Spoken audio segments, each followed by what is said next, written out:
बताऊं, इलेक्शन खरीदा जा रहा है। खरीदा जा रहा है। आज 10,000 रुपया महिलाओं के खाते में, वो भी एन चुनाव के पहले, जिन्होंने भेजा है, पल पल पलटी मार रहे हैं, जिनका अपना कोई नीति नहीं है, सिद्धांत नहीं है, केवल विधायक बनना ही जिनका सिद्धांत है, वैसे लोगों को विधायक नहीं बनाना चाहिए। यह मैं उजियारपुर की जनता को संदेश सर, भारत प्राइम 18 पे स्वागत है। आपका भी धन्यवाद। आपने हमारा इंटरव्यू लेने का प्रयास किया। तो इस बार जो है 2025 का चुनाव काफ़ी दिलचस्प है और लोग इसकी तैयारी बड़ी खामोशी से कर रहे हैं। तो इंडिया गठबंधन की तैयारी कैसी हो रही है? इंडिया गठबंधन पूर्ण रूपेण से लड़ाई में है। इंडिया गठबंधन जीत रही है और इंडिया गठबंधन की सरकार बन रही है। जनता इंडिया गठबंधन के पक्ष में लामबंद है, गोलबंद है। जी, लोग जो है इंडिया गठबंधन पे भरोसा कैसे करेंगे? देखिए, इंडिया गठबंधन पर भरोसा इसीलिए करेंगे कि इंडिया गठबंधन में कांग्रेस भी एक ऐसी पार्टी है। अगर याद है मुझे, मैं बचपन था तो किसानों को स्टेट बोर्डिंग से पानी मिल जाया करता था। हम लोगों के गेहूं की जितनी भी दौनी होती थी वो महीनों थ्रेसर से हो जाया करता था, जो थ्रेसर बिजली से चला करता था। विद्यालय में पढ़ाई होती थी। हम लोग भी, हमारे ज़माने में कन्वेंट नहीं हुआ करता था, लेकिन हमने भी स्कॉलरशिप लिया और उसी मध्य विद्यालय नगरगमा से पढ़ कर के लिया। तो उस समय योग्य शिक्षक हुआ करते थे, अच्छी शिक्षा व्यवस्था थी, अस्पताल में दवा हुआ करता था, ब्लॉक में गरीबों के लिए चीनी रहता था, कपड़ा दिया जाता था, केरोसिन दिया जाता था, अनाज दिया जाता था। इतना ही नहीं, अगर आप कांग्रेस के ज़माने को याद करेंगे तो मैं बताता हूं कि मैं 1980-82 के आसपास का स्टूडेंट हूँ और जब मुझे स्कॉलरशिप दी थी कांग्रेस के सरकार में, तो उस समय सीएच स्कूल के रिकॉर्ड में दर्ज होगा कि मुझे 125 रुपये पर मंथ स्कॉलरशिप मिलता था। मुझे हॉस्टल में रह के पढ़ने की व्यवस्था दी गई थी, जिसमें Tirhut Academy, Kalyanpur, CH school वगैरह शामिल थे। 4 स्कूल थे, उच्च विद्यालय जो शामिल थे। तो कांग्रेस उस जमाने की है जिसमें आम जन को आज इंदिरा आवास हो, जितनी भी सुविधाएं हैं, आज आरटीआई हो, आपको मनरेगा हो, आज कहता है मोदी देता है, मोदी खाद्यान्न सुरक्षा की मैं बात कर रहा हूँ, खाद्यान्न सुरक्षा हो, सारे तो कांग्रेस की देन है। खुश तो गरीब कांग्रेसों के राज में थे। आज तो लोकतंत्र खतरे में है, वोट चोरी हो रहा है, इलेक्शन चोरी हो रहा है। मैं आपको बताऊं, इलेक्शन खरीदा जा रहा है। आज खरीदा जा रहा है। आज 10,000 रुपया महिलाओं के खाते में, वो भी एन चुनाव के पहले, जिन्होंने भेजा है, उनकी आत्मा भी कहती है और भगवान भी यह जानता है कि उन्होंने महिलाओं को ठगने का प्रयास किया है। महिलाएं दिल से भावुक होती हैं। बिहार की महिलाएं गरीब है, यहाँ की 80 पर, मैं क्या बताऊं, 20 वर्षों से स्थिर सरकार है बिहार में। बावजूद, आज मैं हिंदुस्तान में अपने फेसबुक पर डाला हूं, हिंदुस्तान के अखबार का न्यूज है, बावजूद बिहार सबसे गरीब राज्यों में शुमार है। तो यहाँ महिलाएं गरीब हैं और शिक्षित हैं। उनको 10,000 दे दिया गया, नीतीश दिया, नीतीश दिया, नीतीश दिया। अब वो फिर नीतीश को वोट करने का प्रयास करेंगी। तो यह लोकतंत्र को खरीदा जा रहा है। जब चुनाव नजदीक आता है तो लोगों को गुमराह किया जाता है। दुर्भाग्य है इस देश का, मुझे कहने में कोई संकोच नहीं है। दुर्भाग्य है इस देश का, जिस संस्था को निष्पक्ष होना चाहिए, आज वह संस्था भी दबाव में है सरकार के, चाहे वह चुनाव आयोग हो, चाहे वह सीबीआई हो, चाहे वह ईडी हो, वगैरह वगैरह, जितनी भी निष्पक्ष संस्थाएं थी। मीडिया का कहना है क्या ये तो अडानी अंबानी के हैं। तो यही हाल है। लगता है जो कि कांग्रेस के द्वारा जो आरोप लगाया गया है, एक दो सवाल है। कांग्रेस के द्वारा कहा जा रहा है जो कि बिहार की सरकार जो चल रही है दिल्ली से चल रही है, क्या इसमें सही है? नहीं, दिल्ली से चलेंगे नीतीश बाबू। तो फिर क्या होगा? सृजन घोटाला भागलपुर, 71,000 करोड़ घोटाला सीएजी, वो 3-4 विभाग का, सब विभाग खंगाल दिया जाए तो क्या होगा? एक आदमी के 5-5 को शौचालय देते हैं, और गरीब को शौचालय नहीं, जांच होगा तो क्या होगा? और यही डर है इन लोगों को, यही डर है कि इतना कुकर्म, चाहे वह केंद्र सरकार हो या बिहार सरकार हो, कर चुकी है कि यह जानती है कि अगर हम सरकार से हटे तो हमारा जगह जेल में होगा। अच्छा। और इसी डर से वह चुनाव आयोग को प्रभावित कर रहा है, वह ईवीआई सीबीआई जो भी निष्पक्ष संस्थाएं हैं उसको प्रभावित कर रहा है, उस पर दमनात्मक कार्रवाई की जा रही है। इस देश का आरबीआई का, सीबीआई का, मैं बताऊं आपको, एक लोकेश सरन जी हुआ करते थे, उनके समधी भी एक डायरेक्टर हुआ करते थे सीबीआई के, हमारे मित्र हैं लोकेश सरन जी। उनका समधी 12 बजे रात में रंजीत मिश्रा इस्तीफा दे के इस देश में भागता है।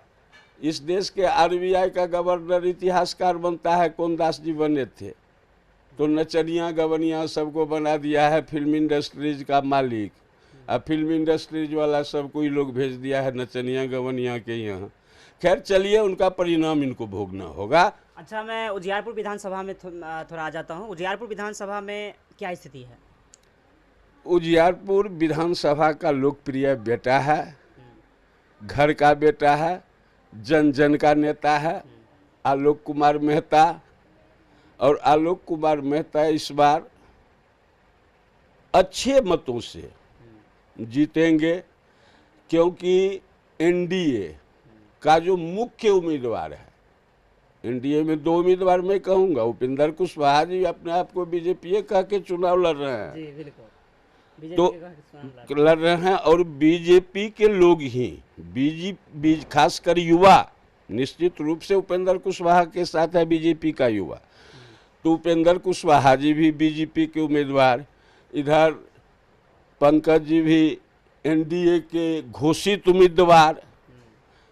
तो समस्या है भाई, है समस्या। मैं भी जनता के बीच रहता हूँ, मेरी बातचीत भी जनता से होती है।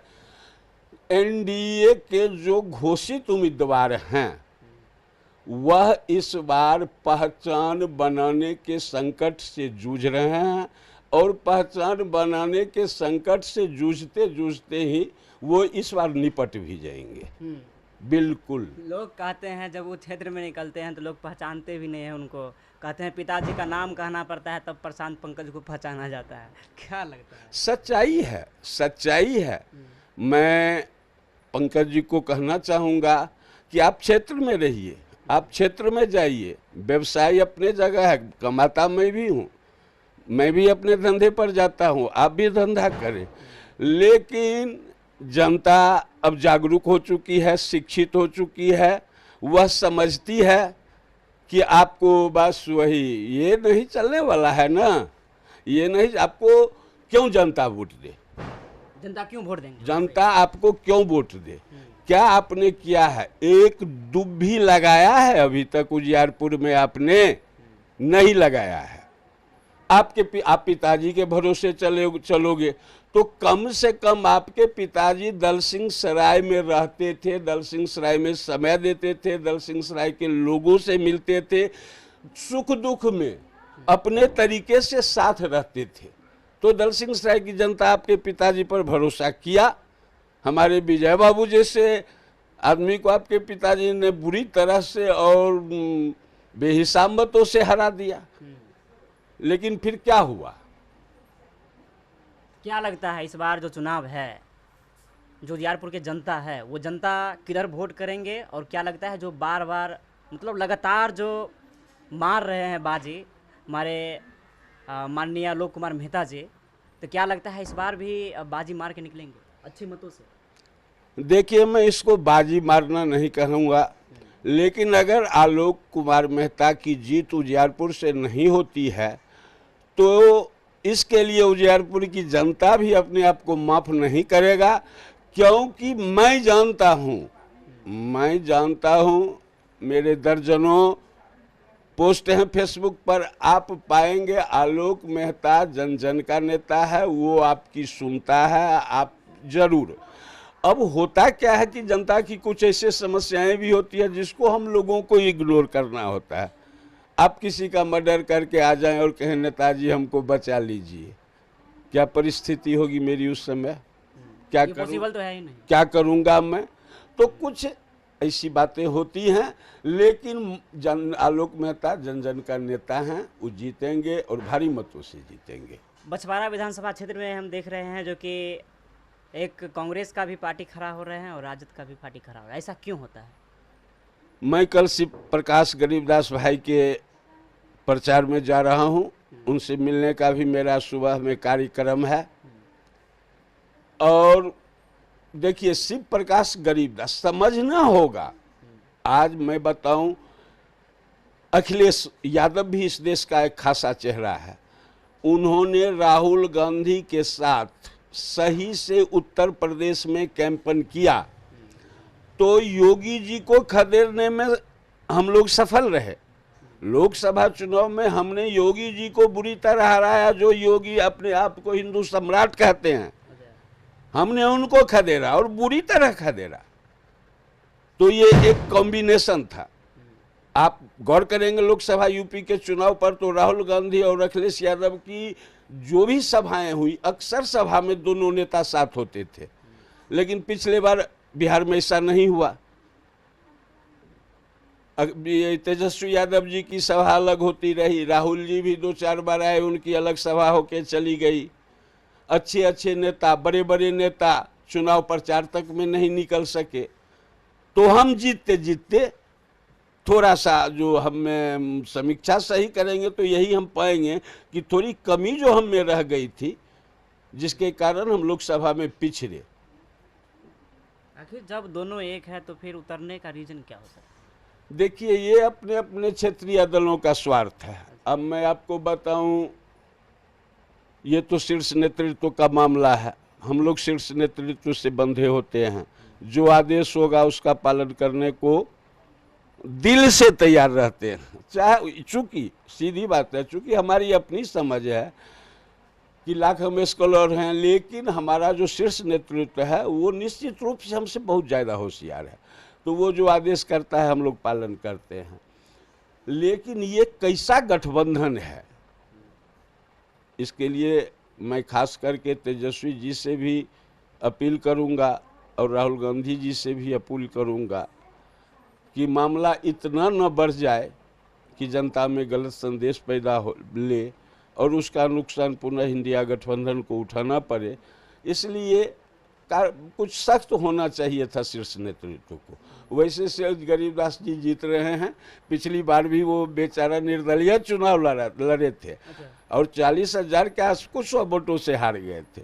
तो बछवाड़ा में जब आप जाएंगे तो आप पाएंगे कि ठीक आलोक कुमार मेहता की तरह गरीबदास भी बछवाड़ा का बेटा है। वह जन जन का नेता नहीं, बेटा है। दुख में साथ रहा है और हमेशा रहा है। स्वच्छ छवि का लड़का है। स्वर्गीय रामदेव राय जी के पुत्र हैं। राजनीति भी उनको विरासत में मिला है। और गरीबदास जी, मैं क्या बताऊं, समस्तीपुर बेगूसराय तो छोड़िए, बिहार के लिए गौरव की बात है कि वो राहुल गांधी जैसे व्यक्ति जो देश के नेक्स्ट पीएम हैं, उनकी टीम में बैठते हैं, उनकी टीम में बैठ के सलाह मशवरा करते हैं। तो निश्चित रूप से अगर हम चूकते हैं तो फिर हमारा बेटा चुकेगा। इसीलिए बछवाड़ा की जनता बुद्धिजीवियों की धरती है और वहाँ से फिर शिव प्रकाश गरीबदास भाई जी भी काफ़ी मतों से जीत रहे हैं। अच्छा, आप चुनाव की तैयारी जो है, आप चुनाव की तैयारी में उतर रहे हैं या नहीं उतरते हैं? हाँ, मैं चुनाव की तैयारी में न उतरूं ये मेरे बस का नहीं है। चूँकि कांग्रेस, मैं अपने लिए नहीं, आज तक कांग्रेस क्या दी नहीं दी मैं ये नहीं सोचता हूँ। मैं देश के लिए सोचता हूँ, एक जिम्मेवार नागरिक होने के नाते, कि मैं क्या कर सकता हूँ। और क्या कर सकता हूं, तो मेरे पास जो संसाधन उपलब्ध हैं उस हिसाब से मैं लोगों को जागरूक करने का प्रयास जरूर करता हूं कि भाई आप ये करो। मुझे कांग्रेस पार्टी कहे या नहीं कहे, मुझे आलोक जी कहें या नहीं कहें, क्षेत्र में भ्रमण क्या करते मुझे शिव प्रकाश गरीब भाई कहें या नहीं कहें, मेरी महती जिम्मेवारी बनती है कि मेरे विचारधारा से मिलते जुलते ये लोग हैं और इनकी जीत होनी चाहिए। तो मैं अपने संसाधन से और अपने तरीके से निकलता हूँ, प्रचार करता हूँ। अच्छा, प्रचार करने के लिए क्या करते हैं? निकलते हैं। तो क्या रिस्पांस मिलता है?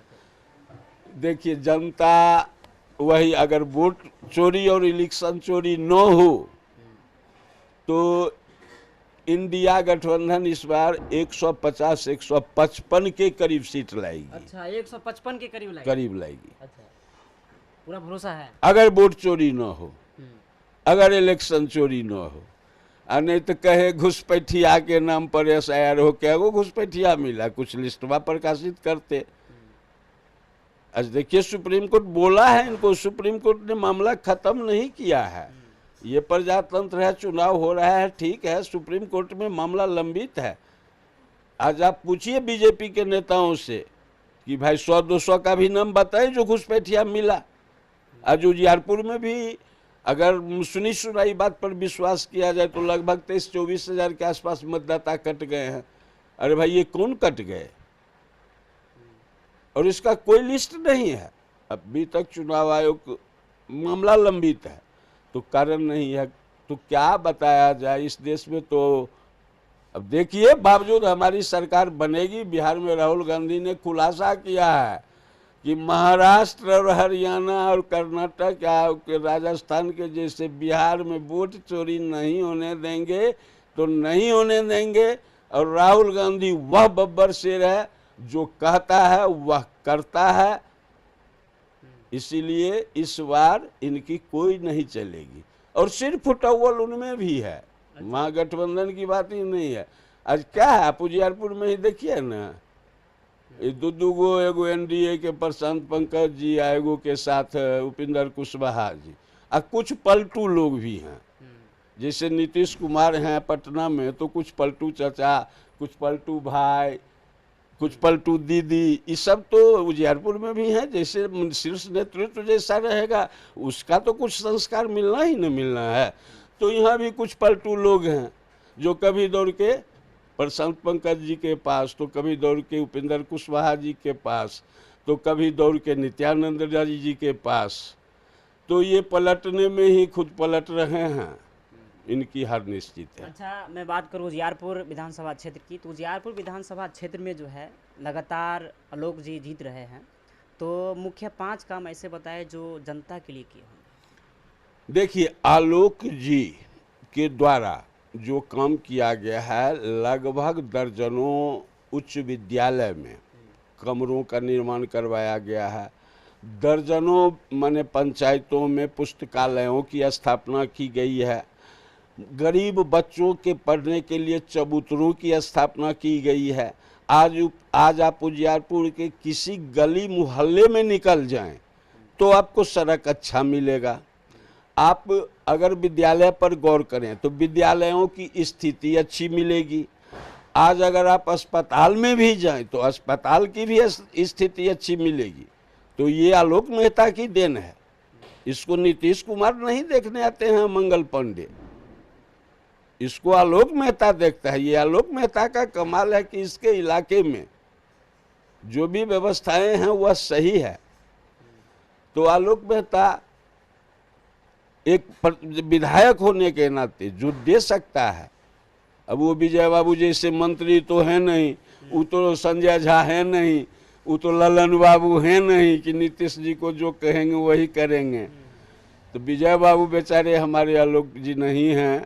विपक्ष में रहते हुए भी बहुत काम किए। देखिए, विपक्ष में रहते हुए आलोक मेहता विद्वान नेता है, वह पढ़ा लिखा नेता है, उसकी अच्छी शैक्षणिक इंजीनियरिंग की डिग्री है, पत्नी भी प्रोफेसर हैं। तो मेरे कहने का ये मतलब है कि वो पढ़ा लिखा है, वो भी तुलसीदास मेहता जी का वारिस है और आज तक उस पर कभी दाग नहीं लगा है। आप याद करेंगे वो युवावस्था में 2004 में, शायद याद नहीं है साल मुझे, सांसद हुआ करते थे।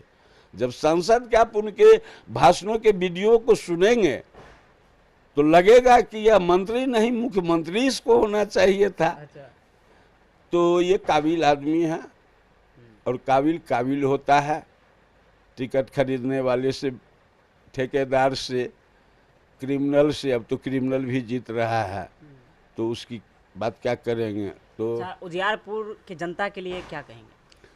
उजियारपुर की जनता के लिए मैं एक ही संदेश दूंगा कि आप उस धरती के पुत्र हैं जिस धरती का अपना एक गौरवशाली इतिहास रहा है, और यह गढ़ कांग्रेस का गढ़ हुआ करता था। आज आप शिक्षित हैं, आप गौर करें कि आपको कांग्रेस ने क्या दिया, आपको लालू जी ने क्या दिया, और आपको कांग्रेस क्या दे सकती है, लालू जी क्या दे सकते हैं।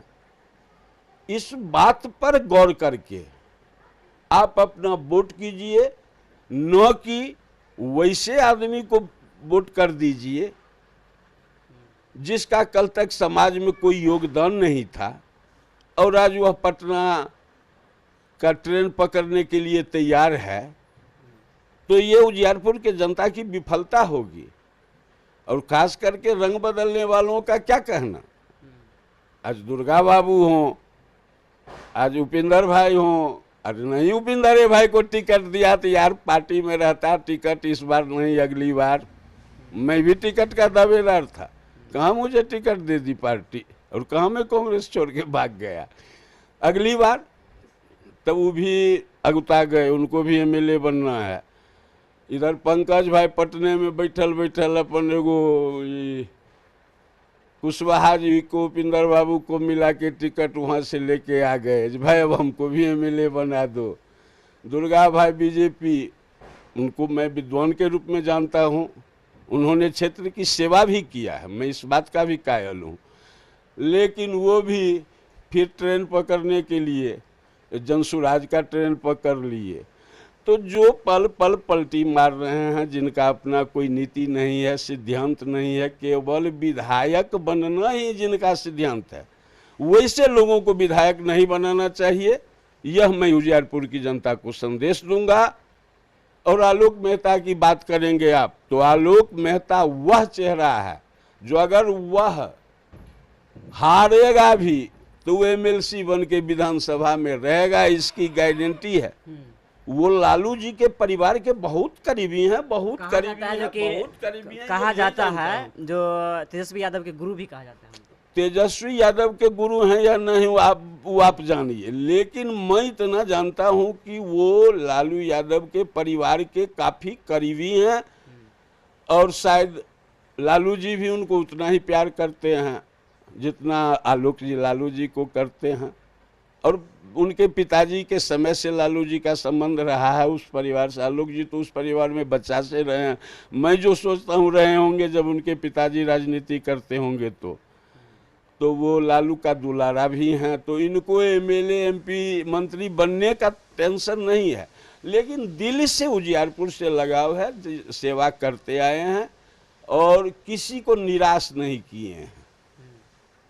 और लोग तो अब जात पात करे, धर्म करे, तो मैं उसका कोई ये नहीं। लोग जाति पे भी उतर जाते हैं, ऐसा भी नहीं करना चाहिए ना। देखिए, जातीयता की भी अगर बात होती है तो याद है विजय बाबू को लखन बाबू हराए थे, स्वर्गीय लखन बाबू, पंकज जी के पिताजी।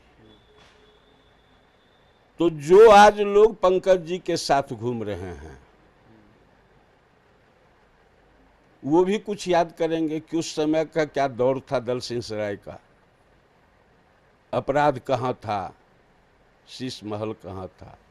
तो ढेर सारी बातें हैं, नहीं कहना चाहिए, चैनल के माध्यम से व्यक्तिगत आक्षेप नहीं होना चाहिए।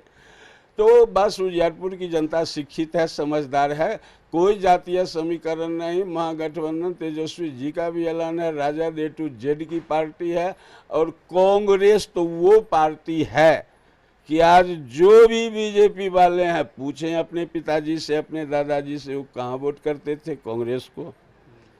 चाहे हरिजन हो, यादव हो, कोयरी हो, कुशवाहा हो, डोम हो, हलखोर हो, ब्राह्मण हो, हिंदू हो, मुसलमान हो, सारे के सारे लोग कांग्रेस को एक साथ वोट करते थे। तो हमने नफरत नहीं मोहब्बत का दुकान खोल रखा था।